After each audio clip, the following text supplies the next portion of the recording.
action, let's go. trouble 찾으러. Assalamualaikum warahmatullahi wabarakatuh. Perkenalkan, saya Maudy Justin Waidah dari kelompok 8. Baiklah, di sini kami akan membahas tentang thaharah. Thaharah itu artinya bersih atau bersuci. Bersuci dari najis dan hadas itu merupakan perintah Allah Subhanahu wa Ta'ala yang harus kita laksanakan. Bersuci juga menjadi syarat yang harus dipenuhi ketika sebelum kita melakukan bentuk-bentuk ibadah seperti ibadah sunnah atau ibadah fardu. Bersuci ini sangat besar manfaatnya.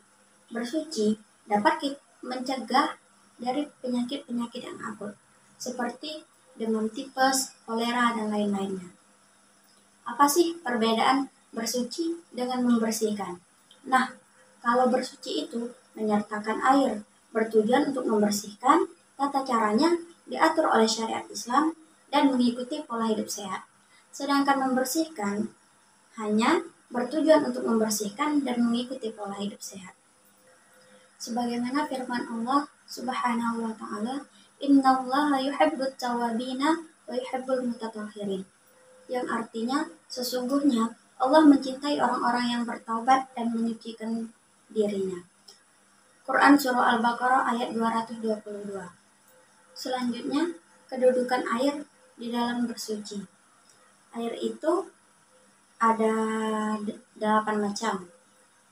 Ditinjau dari pembagiannya: air hujan, air mata air laut, air sungai, air sumur, air es, air salju, air embun. Nah, air yang telah saya sebutkan di atas tadi ialah air mutlak atau air yang suci dan mensucikan. Selanjutnya, ada air yang suci tetapi tidak mensucikan. Contohnya, air kelapa, air kopi, air teh. Seterusnya, ada air mutanajis. Air mutanajis itu ialah air yang sudah berubah warna, baunya, rasanya karena terkena najis. Atau air yang belum berubah warnanya, baunya, rasanya, tetapi jumlah air itu kurang dari 2 kulah atau 216 liter. Selanjutnya ada air mustakmal. Air mustakmal itu ialah air yang sedikit, ukurannya kurang dari 2 kulah atau 216 liter. Misalnya nih, kita wudhu, terus air yang sudah kita pakai wudhu tadi tidak bisa kita pakai untuk wudhu selanjutnya. Nah, air yang sudah kita pakai untuk berwudhu tadi itu disebut air mustakmal. Selanjutnya ada air musyammas. Air musyammas ini ialah air yang dijemur atau karena terkena sinar matahari dan disimpan di dalam bejana besi atau bak yang bisa berkarat selain emas dan perak.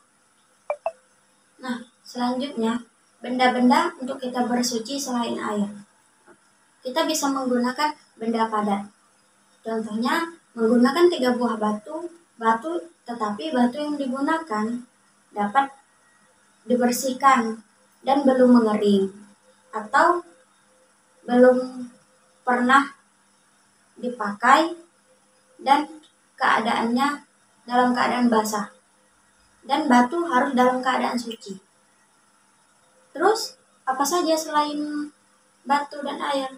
Kita juga bisa menggunakan tisu seperti kita lagi di toilet pesawat, kan tidak ada air, jadi kita bisa menggunakan tisu. Atau kita bisa menggunakan ranting atau dedaunan, tetapi syarat ranting dan dedaunan ini harus dalam keadaan kering. Baik, mungkin hanya itu saja penjelasan dari saya. Selanjutnya akan dijelaskan oleh saudari saya, Titin Anggraini. Baiklah, Assalamualaikum warahmatullahi wabarakatuh. Perkenalkan, nama saya Titin Anggraini dengan NIM 2012-186 dari kelas PAI 5C akan melanjutkan penjelasan dari rekan saya.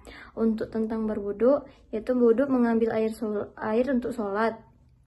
Perintah wajib wudhu ini bersamaan dengan perintah wajib sholat 5 waktu, yaitu setahun setengah sebelum tahun Hijriah. Adapun syarat-syarat berwudhu, yang pertama Islam, yang kedua mumayyiz, karena wudhu itu merupakan ibadah yang wajib diniati, sedangkan orang yang tidak beragama Islam dan orang yang belum mumayyiz tidak diberi hak untuk berniat. Yang ketiga yaitu berhadas besar. Yang keempat dengan air yang suci dan menyucikan. Yang kelima tidak ada yang menghalanginya sampai air ke kulit seperti getah dan sebagainya yang melekat di atas kulit anggota wudhu.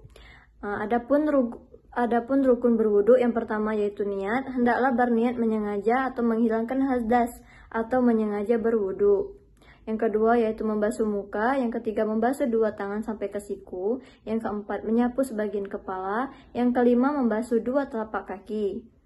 Nah, adapun yang membatalkan berwudu, yang pertama keluar sesuatu dari 2 pintu atau dari salah satunya, baik berupa zat ataupun angin yang biasa ataupun tidak biasa, seperti darah, baik yang keluar itu najis ataupun suci seperti ulat.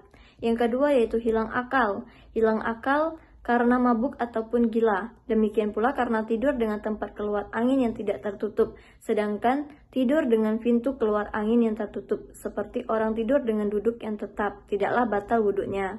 Yang ketiga yaitu bersentuhan kulit laki-laki dengan kulit perempuan. Dengan bersentuhan itu batal wudhu yang menyentuh dan yang disentuh, dengan syarat bahwa keduanya sudah sampai umur atau dewasa, dan di antara keduanya bukan mahram, baik mahram turunan, pertalian atau persusunan, atau mahram perkawinan. Yang keempat yaitu menyentuh kemaluan atau pintu dubur dengan telapak tangan, baik kemaluan sendiri ataupun kemaluan orang lain, baik kemaluan orang dewasa ataupun kemaluan kanak-kanak. Menyentuh ini hanya membatalkan wudhu yang menyentuh saja. Baiklah, itulah penjelasan dari kami. Saya akhiri. Wassalamualaikum warahmatullahi wabarakatuh. 트레저와 함께 달려 Ready for action, let's go 트러블 물을 찾으러